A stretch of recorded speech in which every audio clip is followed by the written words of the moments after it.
Hello, I'm Simon Owens, and you're listening to The Business of Content, a podcast about how publishers create, distribute, and monetize their digital content.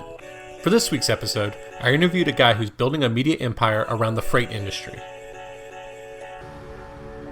How big do you think the global freight industry is? If your guess is in the billions, then you're aiming too low. According to some estimates, global logistics generates somewhere in the range of $8 to $12 trillion annually. For Craig Fuller, that number represents a massive opportunity. His company, FreightWaves, covers the industry across text, video, and podcasts. But FreightWaves is a lot more than just a trade publication. It also delivers data and intelligence. In fact, it's much more analogous to a Bloomberg LP, which in addition to its massive media business, also generates billions of dollars a year from its expensive Bloomberg terminals. I interviewed Craig about how he built his expertise in freight, where the company sources its data, and why it recently took on venture capital investment. Before we jump into the interview, I want to talk about my newsletter. When it comes to media industry analysis, this podcast is just the tip of the iceberg. Subscribing to my newsletter gets you thousands of words each week that dive deep on industry trends, and my regular case study series brings you interviews with the top media entrepreneurs working today. There's a reason that thousands of media executives and creators have signed up. Find out why by going to simonowens.substack.com. That's simonowens.substack.com. Or you can just Google the words Simon Owens and newsletter. Okay, now on to my interview with Craig. Hey Craig, thanks for joining us. Great to be here. So you run a media company, but you don't have a media background, right? Like you come from a family of truckers. Yeah, it's an odd place to create a media company, isn't it? Yeah. Although I like how you fell sideways into it, which we'll get into in a minute. But so your dad and your uncle, they actually own like very large trucking companies. They do. They both started it actually within months of each other. And so my father started a company called U.S. Express, which is the fifth largest truckload carrier in the United States. And then my uncle started a company called Covenant Transport, which is the eighth largest truckload carrier in the United States. So basically, they built these very large trucking companies. And so that's what I grew up. When I learned business, it was from my father and my uncle. And was that like a family rivalry, or like were they both truckers before? Like how did they just both end up like founding these huge trucking companies? Yeah, my grandfather was actually the patriarch of long haul trucking. So a lot of the just in time transport that we all know today, a lot of Amazon's network is built on just in time transport, or what we call expedited trucking. My grandfather was one of the sort of patriarchs of that industry. And he had a son and a stepson, and they went out and basically created rival trucking companies. And so a lot of it was, sibling rivalry. And it really drove the success of both companies to really scale, because they were both trying to beat each other. They're much friendlier now that they're older. But when I was younger, it was a pretty bloody battle. It made Thanksgivings awkward. Yeah, actually, I don't think we ever did Thanksgiving together. It was always Christmas that we'd come together. And so because you had two sides of the family, basically Christmas Eve, we would all come together and then we would do our own thing. But, both of them have built very successful companies and enterprises in the industry.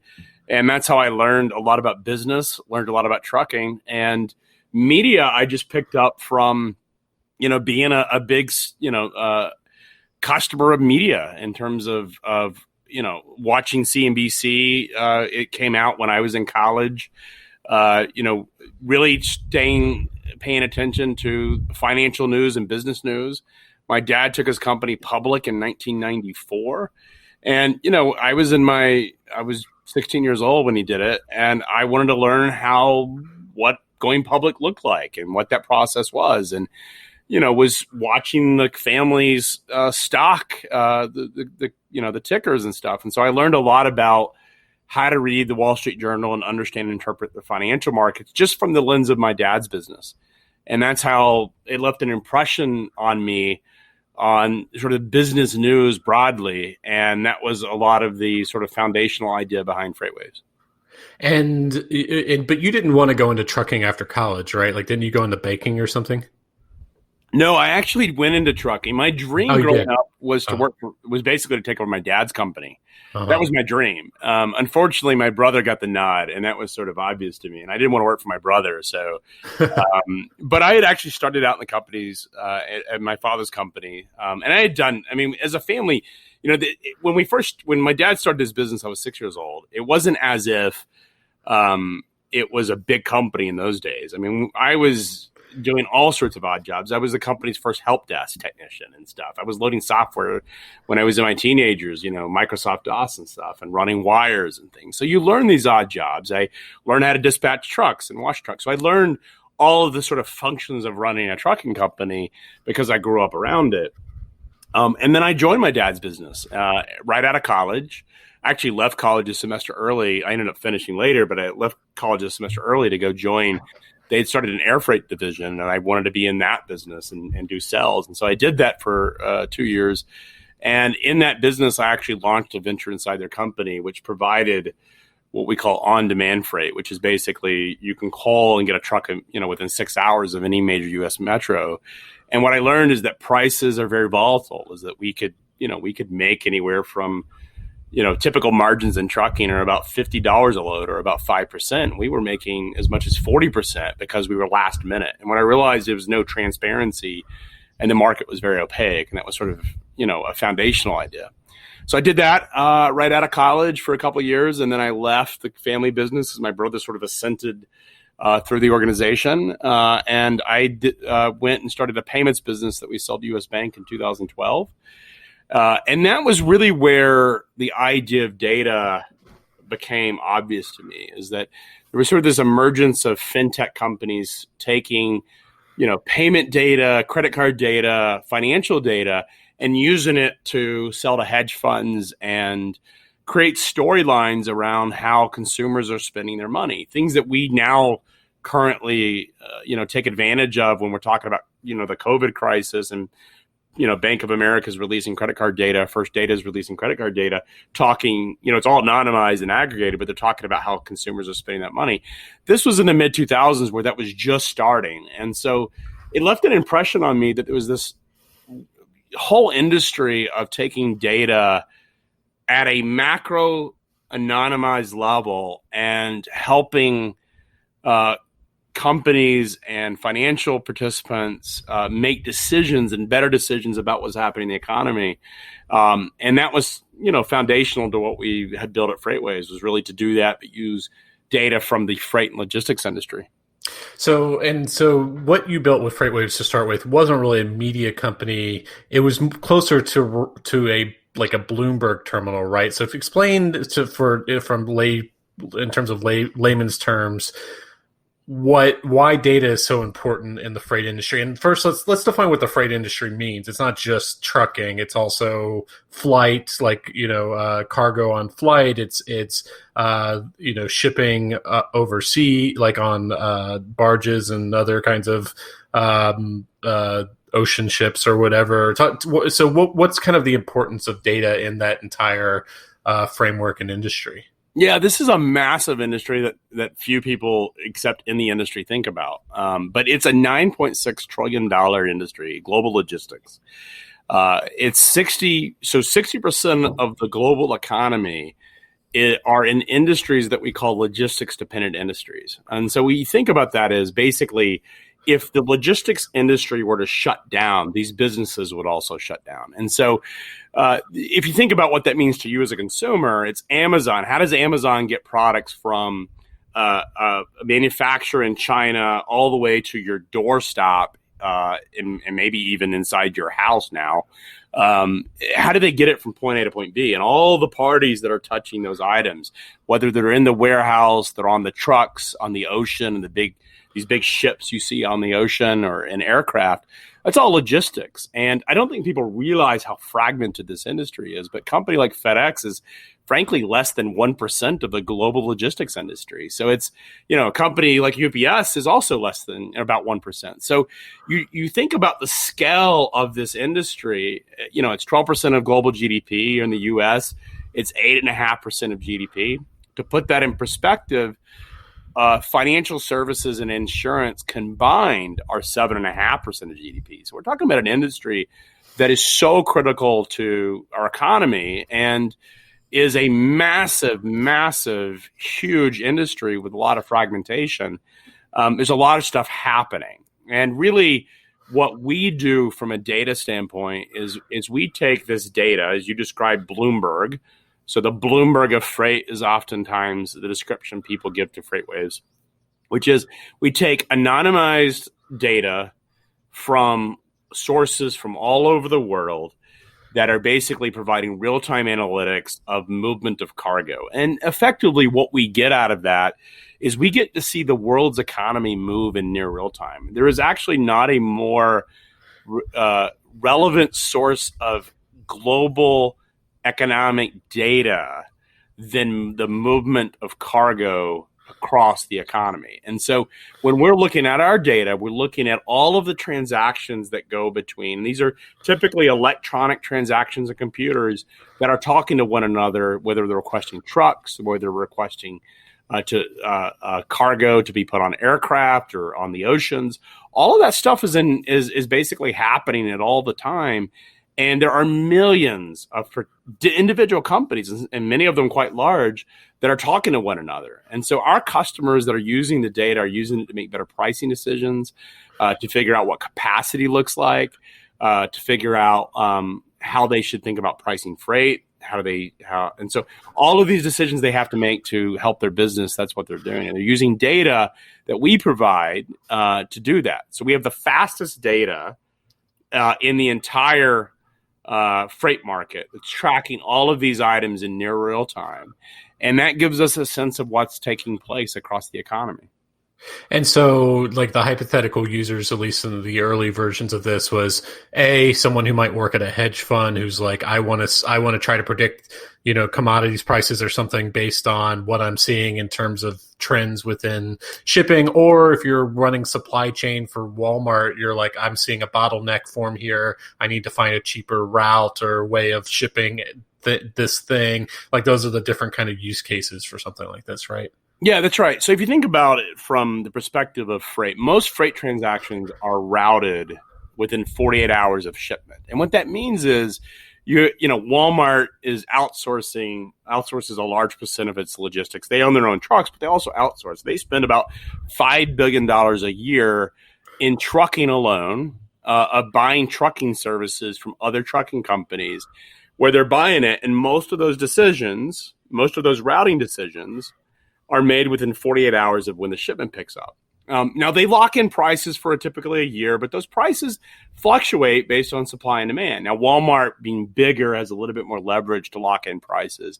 But when we think about the industry, trucks break down, prices are very volatile in the industry. Prices can move on a given city origin pair as much as 40% in a given week.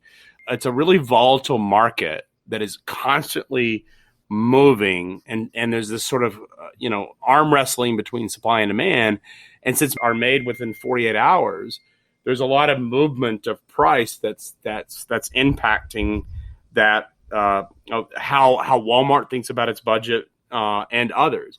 The other thing is companies like Amazon and Walmart and Hewlett Packard. I mean, you name it, Procter and Gamble.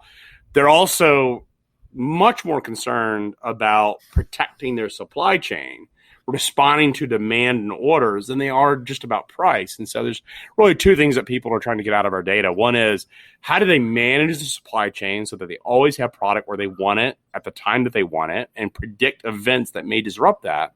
And the second thing is, how do they protect the cost of moving goods? Or if you're a transportation company, how do you maximize price? And that's what companies use our data for. So in the early days, was it just about like raising capital so that you could start paying for these data sources, and then also hiring a salesperson to start going and trying to get these large enterprise accounts that can spend thousands of dollars a year to use your platform? No, in the early days, what we found, so we initially started this business with the idea we're going to create a futures market based on trucking. And so a futures market is basically a speculative market for commodities. So people talk about oil, the price of oil. What they're actually talking about is the futures price of oil, corn, agriculture, etc. And that was the initial sort of thesis for what we started out with. And what we found is that any type of financial market, a successful financial market, has really two things that are built around it, an ecosystem. One is they have data services that help people know what's happening so they can properly understand how to think about price. And the second thing that those markets have is they have a news business. They have an editorial publications that are providing real-time stories on and giving context to what's happening. So when we went to market initially to create a futures market, we started talking to companies that were in the space. And what we found is it was a little hard to get their head around how do you trade futures in trucking or freight, but they really wanted our data. So every company we spoke with said, I really, I'm not sure I'm ready to trade futures, but I really would like data that can help me make better decisions about the business. And so that was really a sort of a thesis that we started with. And the second thing that we found was that the traditional freight media that had grown up in the industry, and this was at a time when Uber was, had expanded into other services than personal transportation. They had added to Uber Freight. They had added Uber Eats, which is the food delivery service. Tesla had created a semi. Amazon was starting to move into become a logistics company. And there was a lot of stories that were starting to take place around sort of technology innovation, disintermediation that was also taking place. And what we found is that the freight media did not know how to tell these stories. They didn't understand technology. They didn't understand markets per se. So they were sort of, they had very traditional B2B publishers that run on a media cycle where they do a story and they have an editorial calendar and they will do an interview and publish it 4 or 5 months later. That was sort of how the market media had been constructed. Or you had broader mainstream media, whether it was tech media or financial markets media, that didn't really understand freight. So they knew how to tell stories about the technology innovation or venture capital, but they didn't really understand the freight industry. And what we found is that there was no one really that was able to blend and understand both a freight, what was happening in freight and do it from a sort of a first-person perspective, in addition to someone that understood what was happening from the venture cycle, business media type environment. And so that's really how we got our start. Was we started telling stories as if it was written by, a tier one media outlet, but in the perspective of a first person that had been involved in logistics and knew what was to happen and what was expected to happen. So you're talking about getting beyond just data, numbers, and charts and moving into actual writing articles and stuff like that. Yeah, that's right. So we actually, a lot of our writers, we've done a really good job of bringing in writers who've had no experience in transportation and giving them a lot of context because they're surrounded by folks that are in transportation. But they're writing articles, and they're writing articles that range from articles about how a hurricane is going to impact freight prices and rates, all the way to stories that are more investigative journalism. So we've written about, we were the ones that broke that Amazon was moving into freight brokerage. So we wrote an article that got picked up by a lot of major media outlets about Amazon's foray into brokerage and freight movement and logistics. Our perspective was deeper than just that they're doing this. We actually did an analysis on what they were charging. We were able to get onto their website and actually run an analysis on rates. And we found that they were as much as 30% less than their other competitors in the market. And so, this was scary for a lot of transportation companies. We've written stories, in recent months, we've written stories around the COVID crisis, where there have been companies that have, as a company, it's a $4 billion freight company that has a reputation for being almost abusive to its people, doing things that, making people who have symptoms of COVID come to the office. And when other employees say they're uncomfortable because there's been people with COVID, they don't want to come in the office, that they've had their jobs threatened.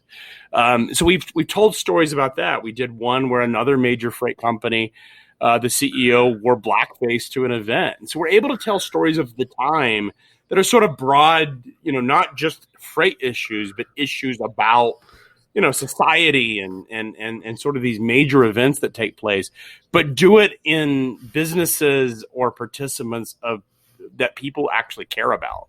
And we do a lot around technology innovation, but we don't.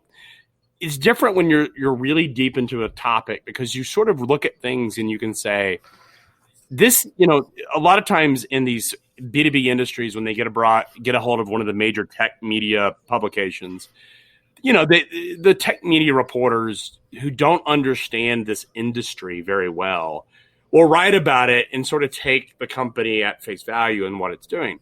They may not know how to dig, or they may not understand all of the nuances of the business. But essentially what we're able to do is provide a lot of deep context for why these things are important or why they're not important.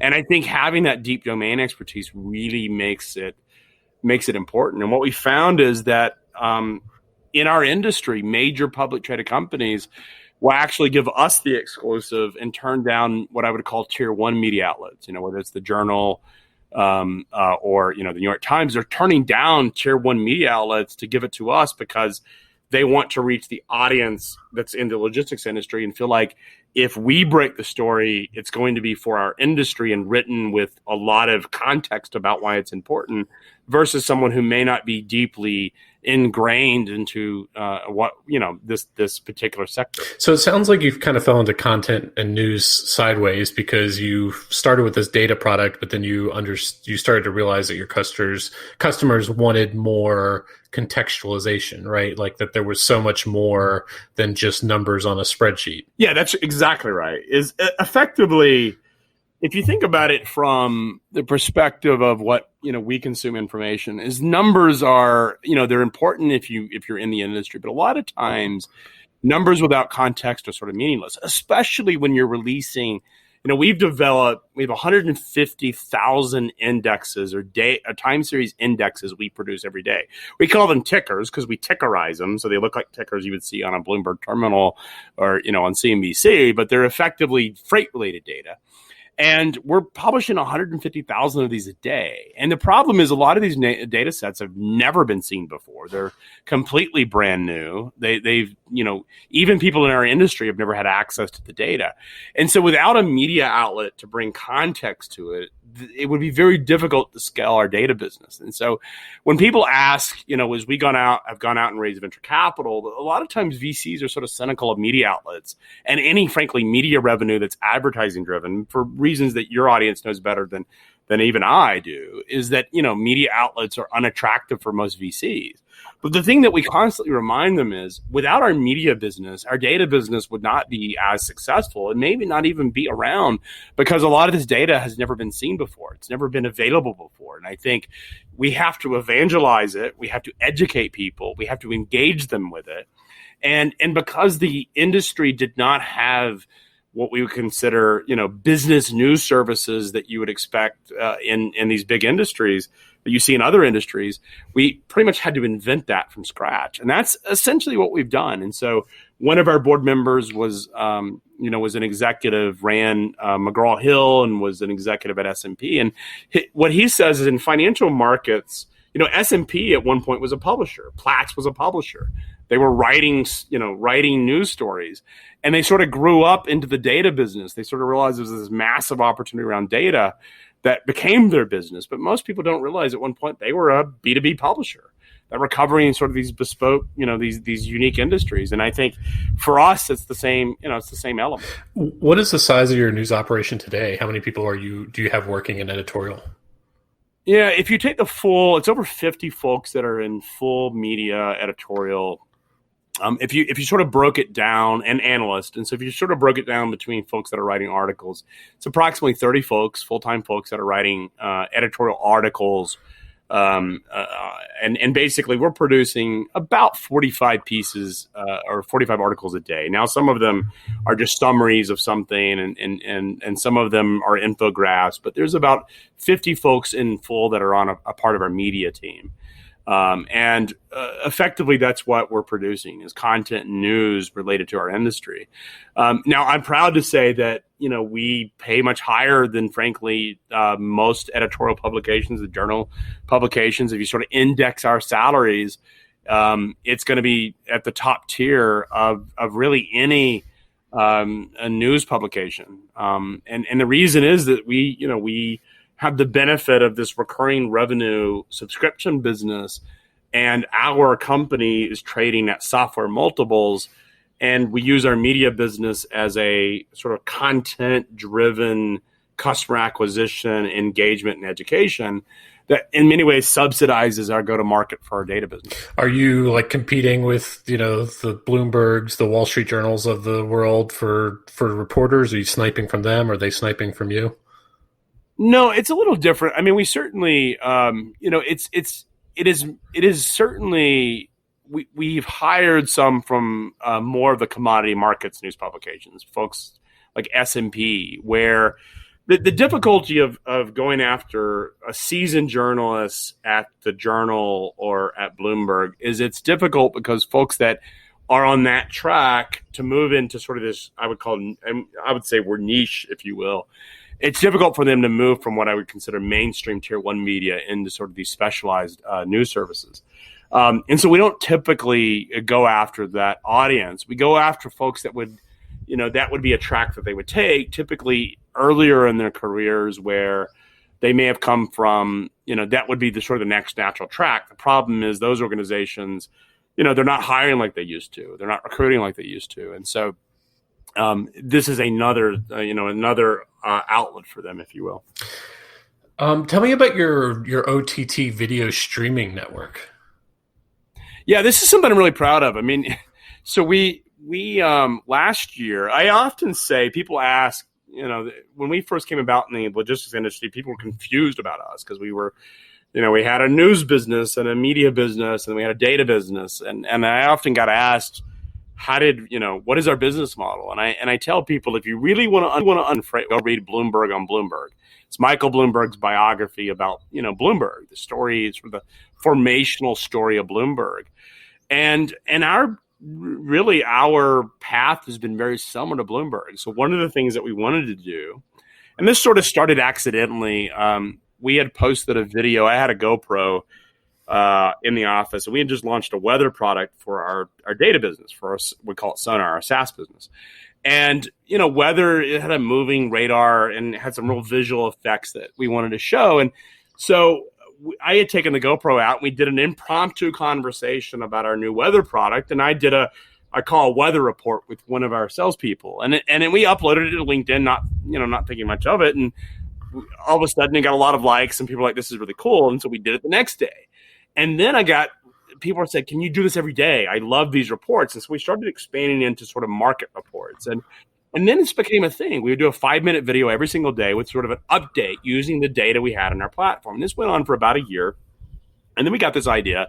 And it was a bunch of people said, why don't you create a network? And I'm like, I don't want to create a network. Like, that's ridiculous. Like, who's going to watch this about freight? And so, but we kept getting so much inbound interest from our industry that wanted to be a part of, to get access to video, that we realized that there was an opportunity to create a daily show beyond 5 minutes, where we could produce a daily show to our industry. And so we decided to create something called FreightWaves TV. And it started off small, and it wasn't very profitable. In fact, when we went into budgetary season earlier this year, it was a conversation about whether we should continue to do the TV product because it wasn't profitable, and it takes a lot, it takes quite a bit of resources to do live video. But what we ended up holding on to the product because we thought it was really important for a visual product, a SaaS platform, to have good real-time visualizations. And we thought it really met what we were trying to do in terms of information services and media combined with their data. And then COVID happened, and we had a live event plan, and we do every 6 months, we do a live event. We'll get, 1,500, 2,000 people there. We were expecting 2,500 people in Atlanta in May, and COVID hit. We realized we had to cancel it. And so we looked for a virtual platform where we could host a virtual event.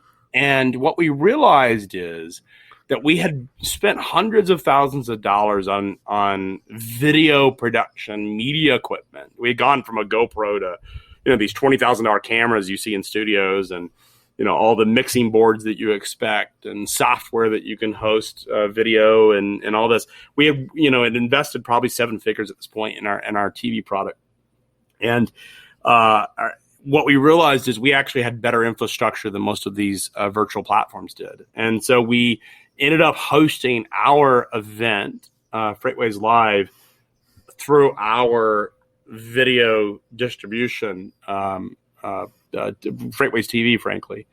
And what was really awesome about it is like I said, we were expecting about 2,500 people to come to Atlanta. We had 92,000 uniques that actually showed up. So it's 92,000 unique IP addresses, 92,000 people who came and watched 3 days of content that we were putting out about the freight market. And it was so powerful and it blew out any expectations we had. It was so powerful because that content really, this is at a time in mid-May, where, the industry was able to come together. And what we realized is that, what we had done is built this massive community. And the logistics industry was really front and center of providing COVID relief supplies. And, whether everything from toilet paper to groceries to, if you're buying stuff to keep your family occupied, lawn equipment or whatever, we're front and center. We're dealing with these items that are keeping the economy going and keeping, people safe. And it was awesome because it was sort of that first major event to do that and to bring the industry together. And we realized that virtual events are a really powerful thing for our industry. And so, in fact, it got featured. Brightcove, which is the platform we ended up choosing for streaming, it actually they have featured us a few times. It showed up in their earnings report because they were so proud that we had 90,000 people and 5 million minutes of streaming content that were live for 3 days, and it's pretty remarkable. So we're excited about that. What's happened now is we're able to take that TV infrastructure, that events infrastructure, and go beyond just doing something every 6 months to doing something almost monthly, where we'll take a topic that's important, but perhaps something we wouldn't build an in-person event around, and we'll really dive into those topics and make a day of it. And I think it's a really powerful opportunity for us, both to engage a community, and the nice thing about from a financial standpoint is those virtual events are running in 90 to 95% margins. And so I wouldn't say that I'm, in-person events were half of our revenue last year. This year they'll be 0. I wouldn't say that I'm, happy about that or pleased with what's happening, but I would say I'm very, very encouraged and excited about what virtual media can do, because I just think it offers a lot of opportunity that you wouldn't get in an in-person experience. So you were streaming a kind of live show on a daily basis, and I'm guessing people were just going to the website as a logged-in user, and that's how they were watching it? Well, LinkedIn Live, we were one of the beta testers for LinkedIn has a live product, Facebook, Twitter, also on the website. We had also signed up to Apple TV and Roku devices. It was streaming beyond just the website. So we had apps had built, and that was already built out. And it was basically a daily show talking about it. I think we're now at 12 shows. One of the things we also did was we filmed. We had already had podcasts that were really popular in the top 20 of business news podcasts, and so we had built trucking. A lot of truck drivers were listening to our podcast, and so they're driving around the road and they want to sort of engage with what's happening in the industry. This is a great way for them to do that, and so we actually started putting video on, filming our podcast, and that became really popular as people wanted to not just hear something, they wanted to watch it. And so we simply threw up cameras in front of the host, and it became a thing. And now we have a dozen products that are, and then what we also did was we took the video and we would strip all of the video or all the audio and upload it as a podcast. So you could actually get it through, some of the things in video get lost because you lose the graphics that may be produced, or you lose some of the nuances. But we're in an industry that tends to be very mobile. We're in an industry where truck drivers may be out on the road, or if you're a pilot in an aircraft or you're on the ocean, you may be listening to things more than you are watching video. And so what was nice about that is that we've created sort of a multimodal element to our video and audio production. Is that you can, if you want to listen to the videos, you can do that through our podcast platform. And if you want to watch the podcast, you can do that through a video platform. And I think what that enables you to do is actually, from a commercial standpoint, is you can essentially have two versions of commercialization for the same product. So you're using the same inventory, but you're actually able to produce it from a monetization standpoint twice. And I'm guessing most people are watching this on demand, even though there is a live version. Yeah, we have we include live conversational pieces, but about 15% of the audience will be live, and then the rest of the balance of it, except during live events. When we host the live events, at least we hosted one in May, and now we're into August at this point.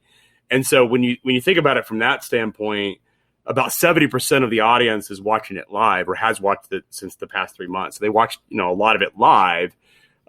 When you get into sort of the daily production, a lot of it is on demand. And so, but they're tuning in daily.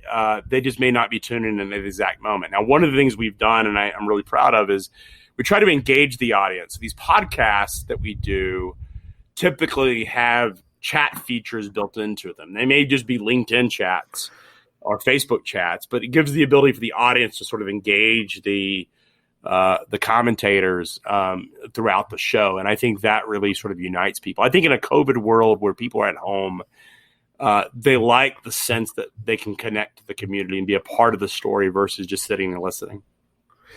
And so let's talk about monetization. So I think if there was a pie chart of your revenue, it would be three major buckets. And correct me if I'm wrong. There would be the data product, which is what we compare to the Bloomberg terminal, which I think probably cost a lot of money. And then I think you have like a research product where that's like a separate subscription product. That's right? That's right. And that's correct. And then there's the news product, which is a lot of the stuff we've been talking about most recently. The news, most of the news product, that's monetized through advertising, right? Yeah. So the way we think about monetization is the news product is sponsorships and advertising. What we call Passport, which is our research product, which is very similar to what you would get with Gartner or McKinsey or an investment bank that perhaps covers the sector. It looks very similar to that. Maybe a Forrester Research or something.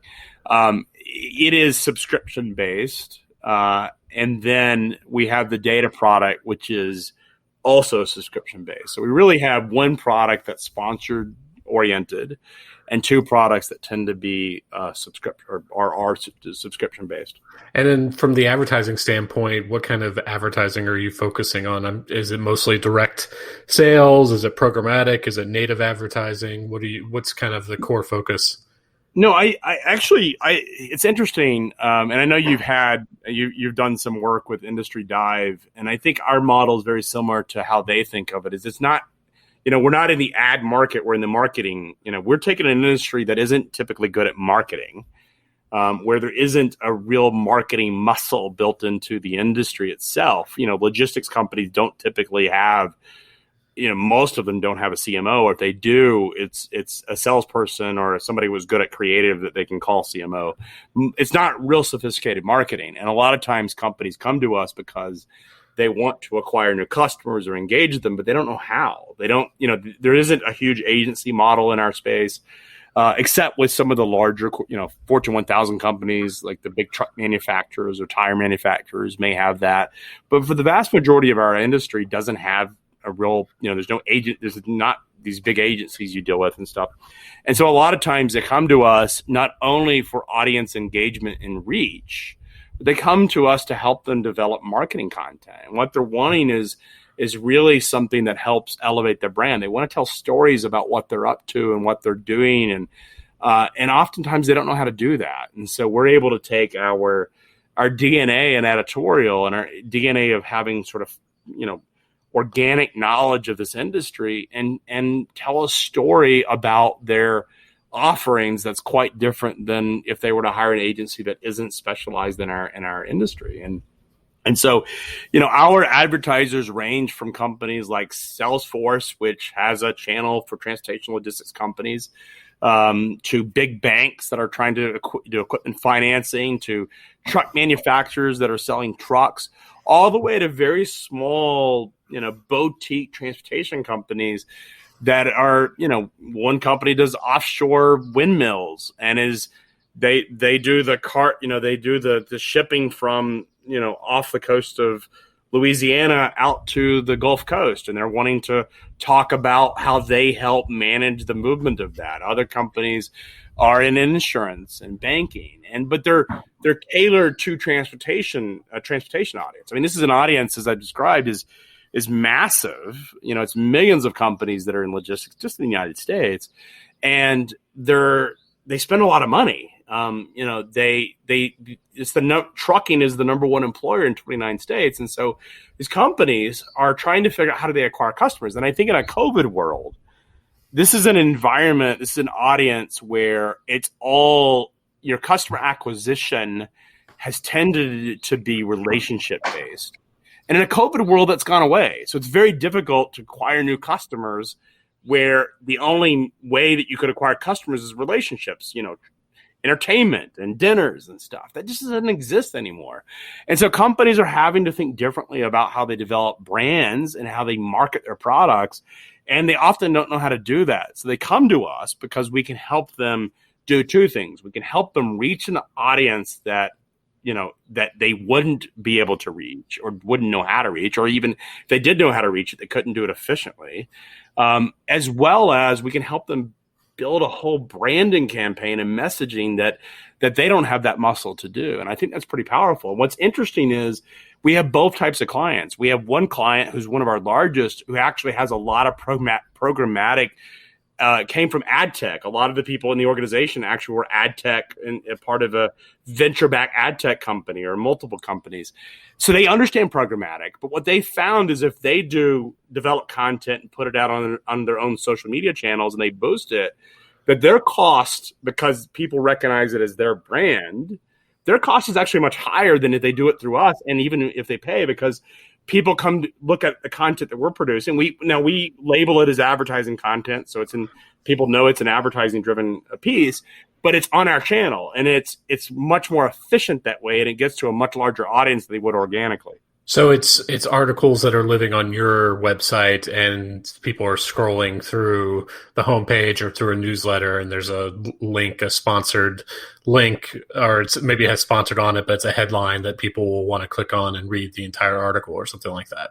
That's right. And then through social media, we do boosting where it's through our social media account, but we boost it on their behalf. And so when you're coming across an article and you're reading about, maybe a banking service or how to finance a truck, then you're actually reading about it where they're the sponsor. So we write the content. We don't let the companies write the content. And a lot of that is just to maintain a voice. We want to make sure that it's done in a way that people are actually going to read it.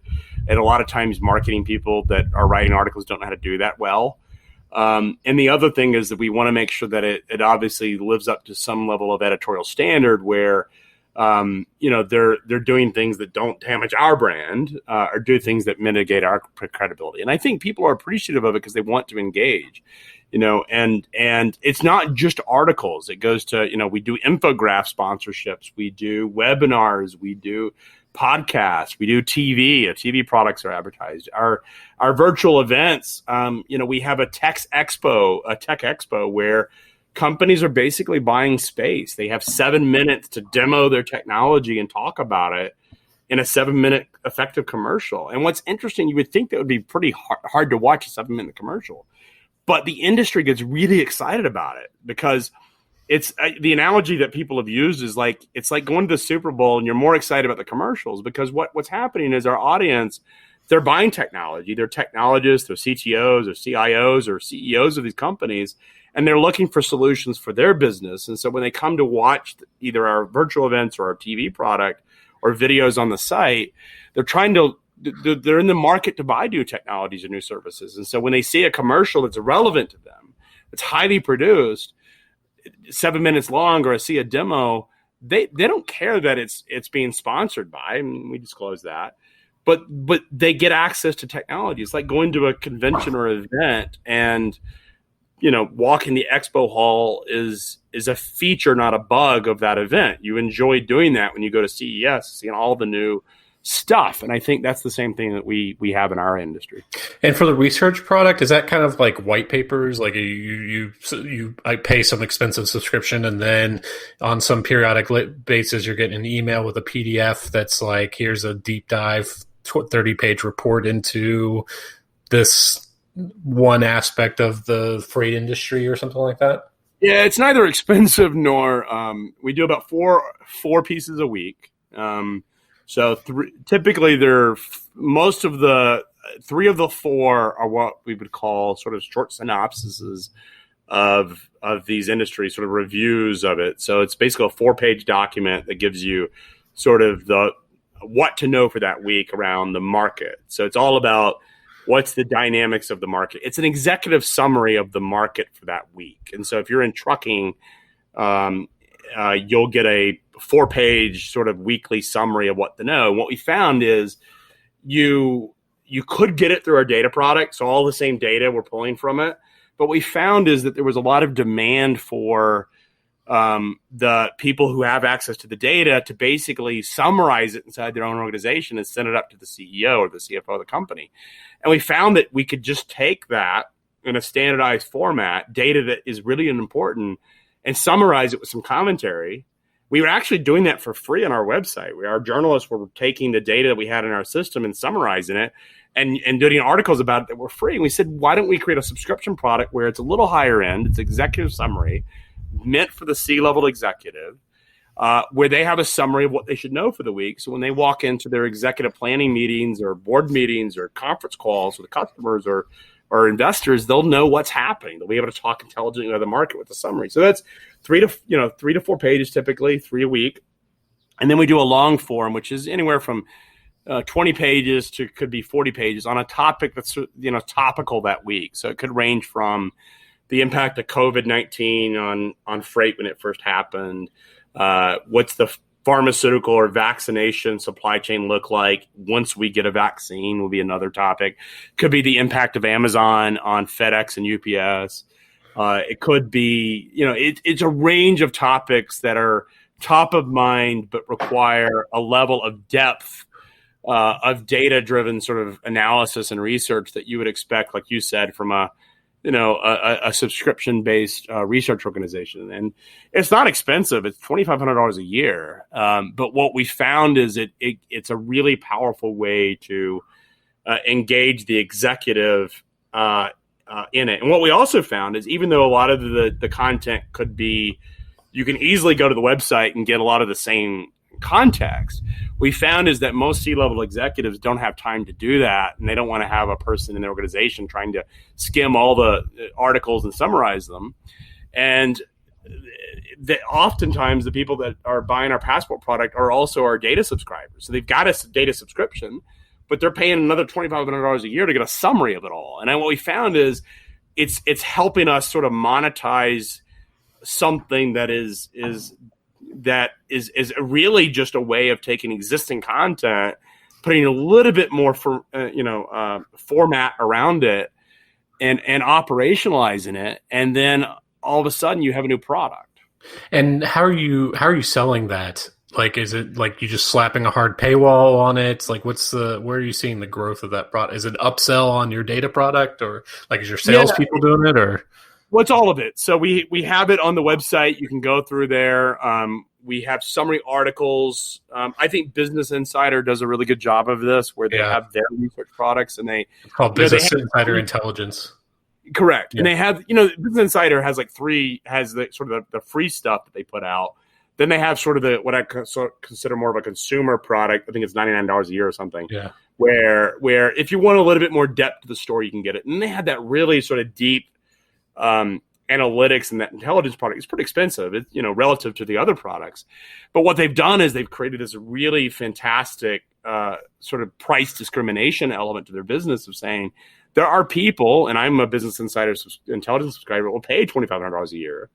because I want this information. I want something, and I frankly can get everything that they write about from other sources for the most part. And they create like a good landing page, like an article page that like kind of does some top line summary, and that kind of is the lead gen. That's what leads people to subscribe to it, I'm guessing. Yeah, they do. That's exactly what we do. Is we do the same thing. Is it's behind a paywall. In fact, we use the same provider that does Business Insiders as we use for our paywall for that. And it's the only part of our site that's paywalled. And then our data sales folks are also selling that as part of it. One of the things we did, and what we were trying to do is, we're a venture-backed company where recurring revenue is far more valuable than one-time event revenue.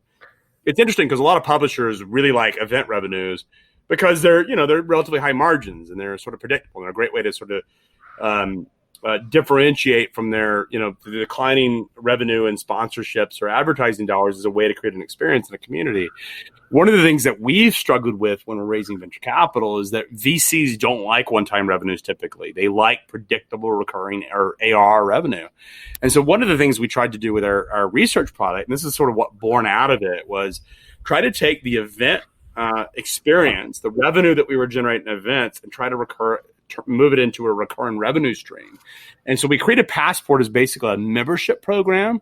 So if you're a member of Passport, what you get, or what you would have gotten in a non-COVID world, is you got access to our events. You got free access to our events. That Passport meant you didn't have to buy a ticket to come to the events. And basically what we said was, the listed price on our events is $2,500 for a ticket. We typically have 2 events a year. So for $2,500, you'll have access to the events for free, and you'll have access to the content, this research. And what that enabled us to do was to take that one-time non-recurring revenue and turn it into something recurring. Now, it took some work to build research to it. But what we've tried to do is move the folks that are coming to our events on a consistent basis. And we have about a 65% of our audience will go to both events each year. And so we felt that creating a membership program that was recurring was far more valuable to the business than just selling a one-time ticket and so forth. And so what we've tried to do is say, how do we take an audience that's really connected to our community, it's really strongly connected, and build something for them? And I think when you do that, you can start to create a lot of different product iterations that are in many ways new and unique. And when COVID happened, and we had I think $400,000 in tickets that we had sold for the event, and we had a couple $100,000 in Passport already. We reached out to the audience that had bought tickets and said, look, we give you a choice. We can refund your money. We're happy to do that if that's what you'd like. Or we can enroll you in Passport for the rest of the year, and you can enjoy all these great features. And when in-person events return, we'll credit you that. And what we found is that most people preferred that. I mean, most folks in our community or in our audience are executives at companies that had already expensed, had done their expense reports for the tickets, and were happy to get some value in something new that they hadn't enrolled in. And I think that was effective for us because it helped us retain a lot of that ticket revenue, but in a unique or a different type of experience. So what's the pie chart look like when you compare advertising revenue to data subscription revenue to research subscription revenue? What's the biggest and what's the smallest portion of your revenue? Yeah, so great question. Our research is definitely our smallest, but it's our newest. So if you broke down our business, if you take a sort of a run rate, because we're growing pretty fast, we're about, right now our media business is about $9 million on an annual basis of gross revenues. Our data business is right around 8 of gross revenues or ARR, and our research is about $500,000. And so it's and that's $500,000 of organic, not including what we had converted from tickets. So $800,000-$900,000 of total total that. So it's it's if you think about our business, is almost 50-50 between media and data. And so, you got venture capital, they're looking for 10x minimum returns. You look at Bloomberg, He's worth $55 billion. His business is a monster business, primarily through Bloomberg terminals, but also Bloomberg Media, especially now that they have a subscription product that's, growing like gangbusters. Like, is this going to be a monster product 5-10 years from now, do you think? Or will it always be somewhat of a niche type thing? No, I think, if you look at our, the word in venture community or startups is what they call total addressable market, or TAM, is how big is the potential market for the business. And we think that our TAM is in the billions of dollars. So the total industry at maturation, if we got 100% of our industry or potential industry globally, we think it's $8 to $10 billion. Now, the chances of us getting 100%, close to zero. So that doesn't mean that FreightWaves necessarily will be there at that size, but the total market size is 8 to 10 billion in the freight and logistics industry. And so we think it has the potential of being quite massive. We also think, as we go out and talk to investors, is what's the exit? Because every investor, venture investor, the two things after they sort of underwritten the transaction, the thing that they're most interested in is how do they exit? That's the challenge of having venture capital, is at some point that the folks that are helping you build the business are going to exit, unlike a strategic buyer that may own the asset indefinitely. The thing that they're most interested in is, whom do you sell this business to at some point in time, or do you take it public? And I think when we think about the future of our business, the folks that are most obvious to us are the folks that are in these financial data market businesses.